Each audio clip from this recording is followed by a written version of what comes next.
We here at the Chef Hiro Gym, y'all.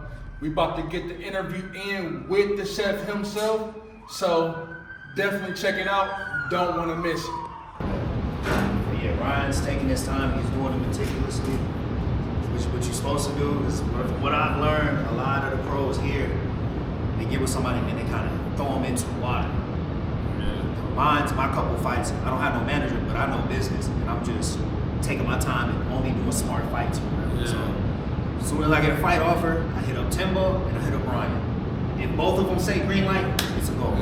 If one of them says no, it's like nah, because they both gotta agree. Both of them ain't gonna tell us, the same line. So what's up with you, man? Why don't you go ahead and tell him a little bit about yourself? I'm sitting here with the Chef Hiro himself. I'm gonna let him tell a little bit about himself. Why don't you tell the world a little bit about yourself? Chef Hiro, Columbus, born and raised, east side of Columbus, over in PTL, and I'm here. Started a restaurant brand out of my apartment.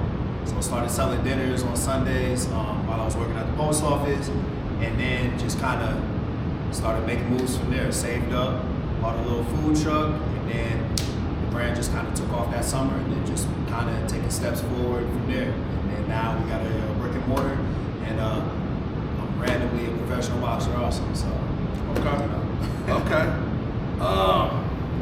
So the first question that I got for you is, how did you become interested in boxing, and like when did it happen for you? When you was like, okay, I want to box. I've always been a boxing fan, but never actually boxed. Growing up, we was always hoopers. Okay. So like going to Thompson or wherever, we walking past the boxing room to go hoop, to the hoop sessions and stuff. So it's not like I grew up doing it, but during the pandemic, I had the food truck, but had to shut it down for a little bit because that whole apocalypse was going crazy. So during that time, I had found a space out west with a bar in it that had a kitchen in the back. That's where I moved my food truck to. And my friend, Flight, was doing photography and stuff. And she linked up with AR, and they had talked about starting like a street fight type of league. Only because AR does battle raps. Okay. So, the battle rap, they always talking about shooting your mom in the face and da-da-da. And a couple of them was getting sensitive. Yeah. So he like, man, we can go to the yard, get some gloves so y'all can get it out y'all system. Yeah. So that's how that started. So they started doing that, and then they linked up like, yo, we could probably make some money off this and actually make it a thing. That's how they started the gloves up, guns down.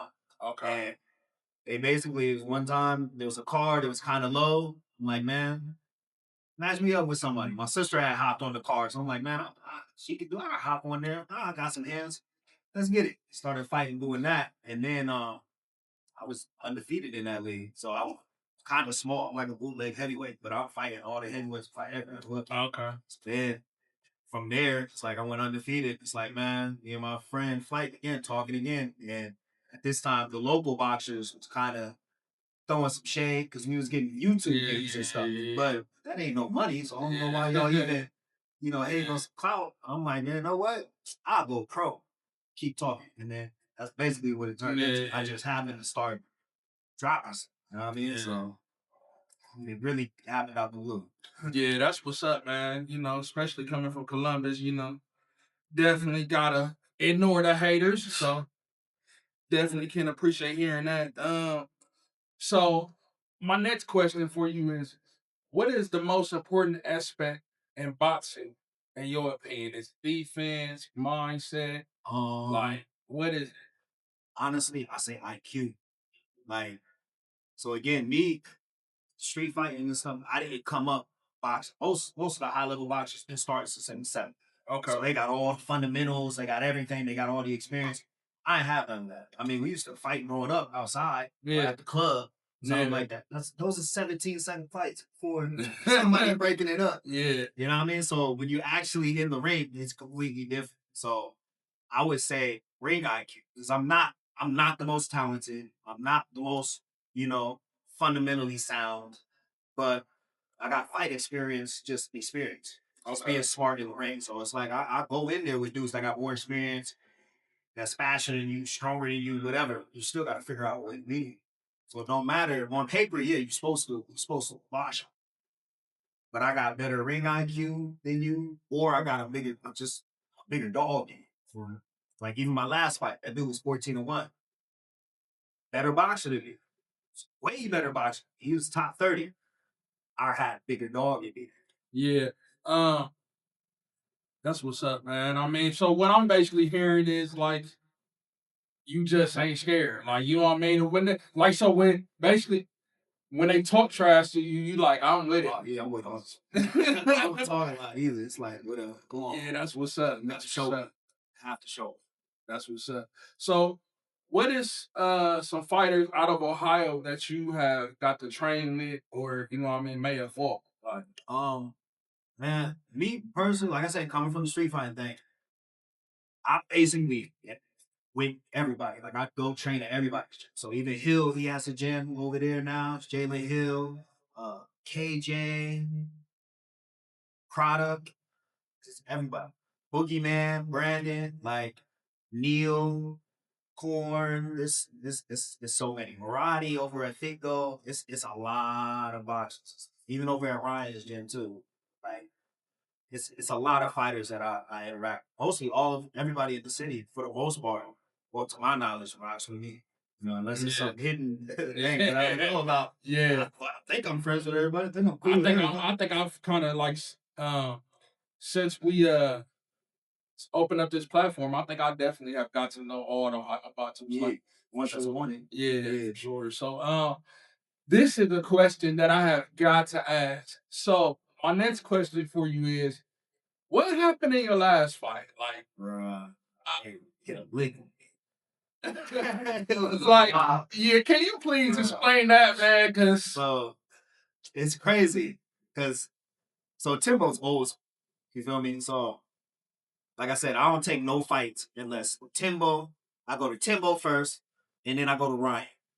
Ryan Dickey, he low key crash out like me, but he I think you can do it. I think I can do it too. Like Timbo is not with bullshit. He's gonna tell you how it is and keep it 100 with you. So I got robbed before this fight. I got robbed in West V already. yeah. So I was 4-0, and then I went in there, and the judges was really amateur. Just they counted like a dude tapping your glove, like tapping your block as a point. And I'm like, y'all got these scorecards on front. So they robbed me in Westby. So I'm salty about that. And I'm like, man, now my record's 4-1.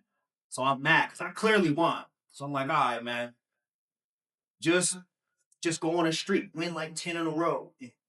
People will forget all about that one loss. So we get a call about a fight in North Carolina. So they don't tell you who it is at first. They try to get you the purse and all, get you 4,000. I don't really care about the money because I make my own. I'm good. Yeah. I'm not signing on because I got my own back straight. So I'm like, who's the opponent? They send me the name. I don't know who it is. Go to BoxRec. Dude ranked top 30 in the country. He's 14-1. We've been pro since like 07, 08. That's a setup. That's a setup. I'm 4-1 tech. So it's like, bro, that's a setup. 14-1 is crazy. And then I started looking at his record, and then I think I seen one sparring session of his or something, but it was like 30 seconds, 30, 45 seconds. Knew he was fluke. Yeah. I knew it. For some reason, I just knew. I'm like, bro, he ain't really go against nobody for real. That's going like, I'm gonna punch you in your face. Yeah, like, what's up? So I sent it to Timbo first. Of course, hell no. 14-1, you crazy. I'm like, Timbo, I hear you. I feel like I can beat him, though. I feel like I got it. So long story short, it took me 3 days. Of course, I hit Ryan up. Ryan was like, I think you can take him. I'm like, I know. But Timbo says no, it's a no-go. So it took me 3 days to convince him. And then on the third day, he finally like, man, they're going to rob you if you don't. I'm going to knock him out. I'm going to knock you. They're going to rob you. Are you sure you can be? I'm like, Timbo, let's go hit this lick. They only offer you like 5,000. That's a $10,000 fight. Let's hit this lick, and then the next fight gonna be 10, Timbo. He said, man, we better be hitting Hoover Dam every day. I'm like, yeah, let's go, let's get it. Went down there, and of course, I'm fighting him, the judges, and the ref, and the promotional team. Like, it's crazy. Like, he's a better boxer than me, and he was like crazy long, his arms. So off the rip, it's like, all right, we got to take boxing off of the table and make it a fight, make it a straight brawl. So the whole fight, get on his belt buckle and you gotta bang with me. All that angles and stuff, not gonna work here. So we went down there, we all drove down there. From round 1 to the end, I'm at his belt buckle. Round 6, I dropped him and knocked him out. They held this man up for 20 seconds. So I knocked him out. He's face down. Can I cuss? Yeah. He's face down, ass up, literally, and got up, wobbled off. The ref, I'm in the neutral corner. The ref sitting there trying to stall. Hey, stay in the corner. I'm like, nigga, I'm in the corner. How much more in the corner you want me? 1, 2. He's sitting over there. The dude is out of it. He asked, you want to continue? And he looked off to the side and was like, just out of it. Yeah. Then you see the ref signal off to the side like that, and they hurry up and ring the bell. Damn. So then after that, the last 2 rounds, he's running, trying to get away from me. Because he wasn't there yet. Yeah. End of the fight, they got rid of the scorecards. Said unanimous decision and swept it under the rug. Like we appealed it. It got to the point where the girl, the commissioner, the assistant commissioner, she was there. She was the one that's supposed to collect the scorecards and really put it in the system and do all of that. Yeah. She was in on it. Yeah. They just swept it under the rug. She stopped. She started ignoring our emails, ignoring our calls, ignoring my lawyer's emails. And it's like, dang, y'all didn't even try to hide it. That's the first time in history that I think I've heard something like that. Like crazy. I don't think I've ever heard that like that. Yeah, like ever. So yeah, that's crazy. Well, that must mean you got something big coming with your next fight. So I'm pretty sure you're gonna get a knockout the next fight. I have to kill. So we're gonna lighten up the mood a little bit with this question. So how do you juggle being a father, a restaurant owner, and a boxer all in one? Man, you just wake up every day and do it for real. I think all of us, like from the city, if you really from the inner city, for some reason, $1 million is like that North Star for all of us, to an extent, you know what I mean? Yeah. Like all of us is trying to get that dollar amount for some reason. Yeah. I don't know about most people. My mindset has always been, man, if I can make 1, I can make 10. So it's like, man, if I can just hit that first million somehow, I don't know how I'm gonna do it. If it's school, if it's a job here, if it's starting some type of business, some way you're trying to get there. So that's why the restaurant is like, man, I think I can hit a million. Nope, boxing. All right, that's another opportunity. Let me do that at the same time and try to get to that goal, that promised land or whatever. Like all of us, do it, whether it's rapping or something else. For some reason, all of us in the inner city, in our community have that goal. So for sure. With this, it was just like any opportunity, I'm taking it. Like the food, I started cooking out of my apartment, just posting a plate on Facebook. And people said, I want to buy one. All right, let me chop this out and finesse it. All right, after a while, you start making some money. It's like, all right, let's make this official. Let's get an LLC and make it look good. Invest in the logo and really take it up to the next stop. Maybe that'll be the trend. Then the boxing stuff happened. And at first, it's like, oh, this is just for fun. But then you see Zab Judah got a celebrity boxing thing with Street Fighters. Yeah. And they paying them $10,000 and flying to the Virgin Islands. I'm like, oh, yeah, that's another lane. Let's do that at the same time. That'll be some money over there. They're just trying to make it happen. Yeah, that's what's up, man. So y'all hear it, man. It don't matter how much you got to do. If you just do it, you can make it happen. Just do it. So, okay, so my next question would be, like, what, if you can name anything on your menu after a boxer, who would it be? Name something.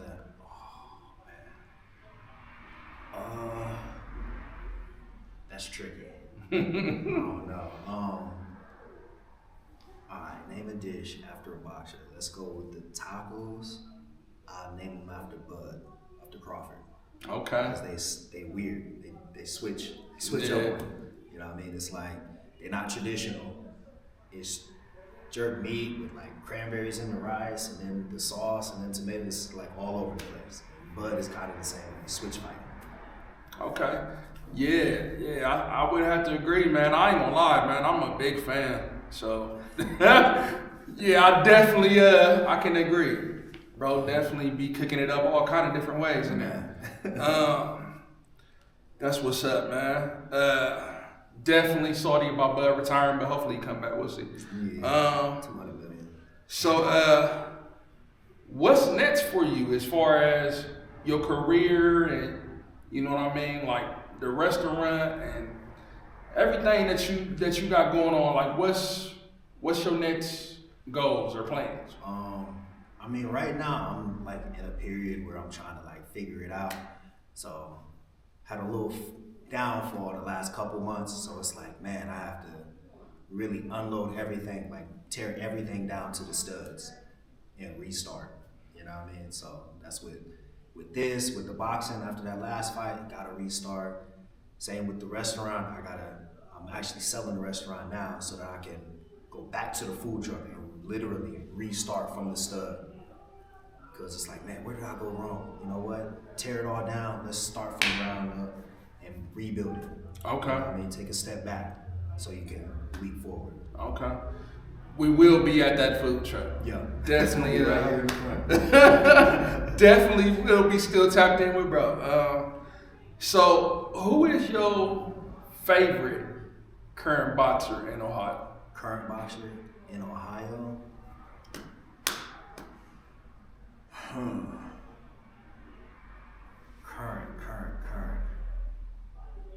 I don't know, man. Like on my level or like top 10? It could be anybody. It could be top 10, it could be on your level. I like Abdullah Mason. Yeah. I like Abdullah Mason. And they be in the city too. They be, I remember they came to not Blackburn, but Barrick, just with the spar and stuff. Like, so super down to earth family, for real. But then, you know, Albert Bell, he comes down every once in a while. Man, I don't know, man. I don't know. I think Ohio in general has a lot of boxers.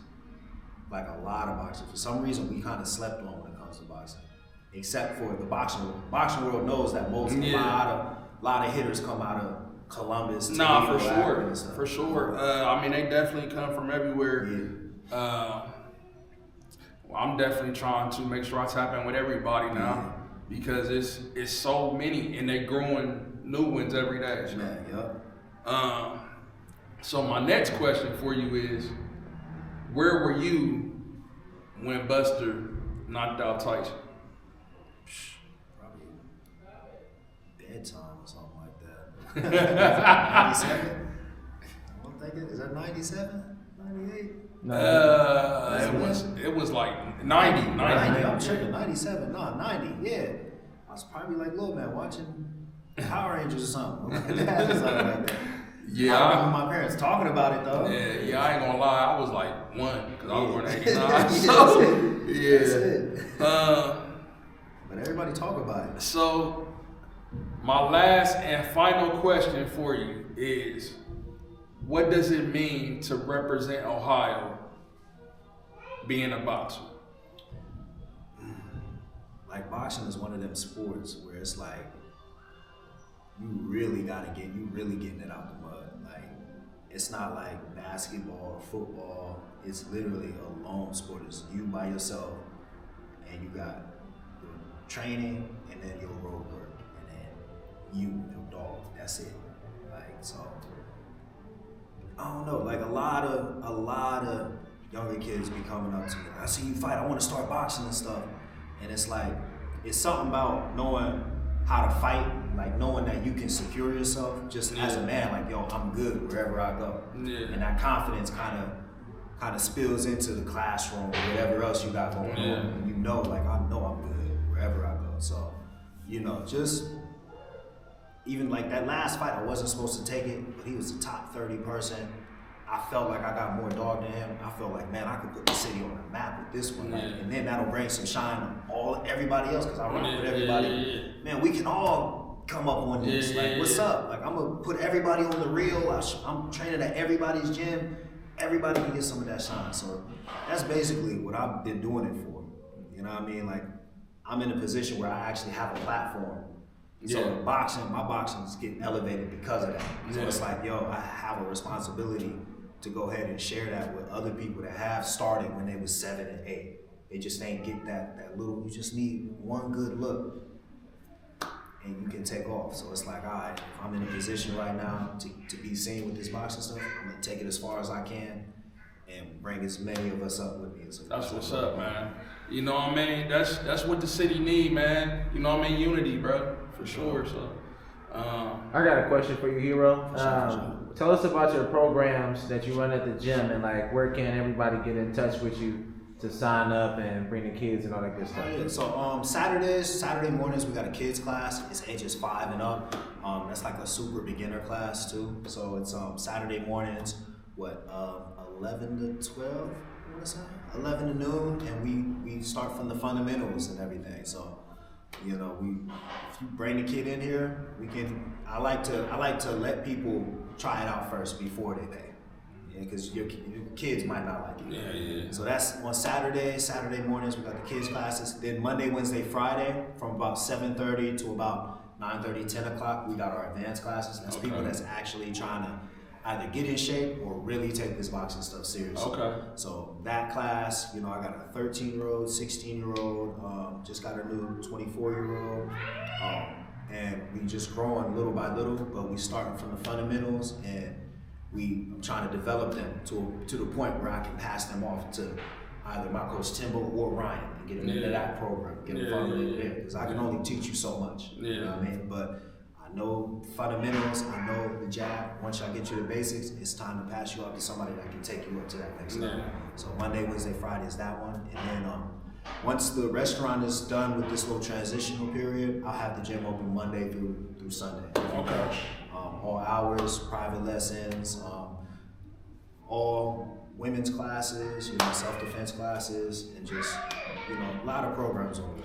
Yeah, we'll definitely come get some work in with you too, because we tapped in with all the gyms, so, you know, we definitely get that work in on OBL, you know what I mean, on How Boxing Legend. We don't just talk about it, we do it too, you know what I'm saying?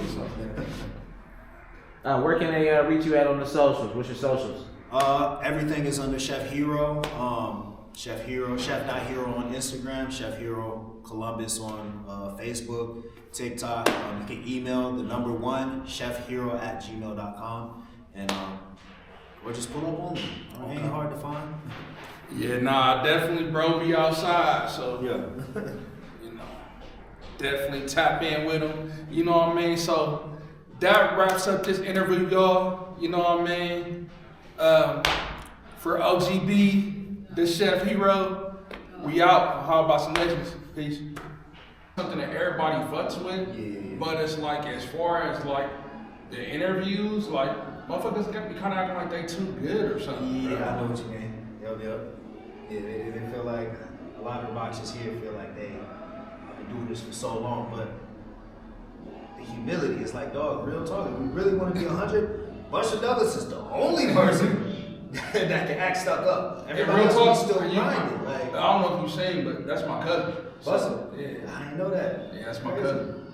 So, it's like, man, a lot of it's like, that's, I don't know. It's like, and he don't even act like that though. Like, he ain't even stuck up. He don't even act like he the person who knocked out Tyson. You feel me? So if he don't do it, why do y'all act like that? He did it in Japan. He did traveling. Yeah. Y'all ain't even been outside of the city. Yeah, for real. Y'all ain't really fought for real. That's it. I can say honestly, for real, like the ones that really seem to be doing it the right way that I have seen is the Rising Stars. Right. They're doing it. That's my second coach. They're doing it the right way over there. From the ground up. He's more with the amateurs, but he's now starting to transition into that pro thing. Where it's like a crash course pouring and stuff. So I didn't do amateurs. I went straight from the street fighting thing and just was like, man, I gotta work out. Man, let's go. Might as well go pro. I ain't got time.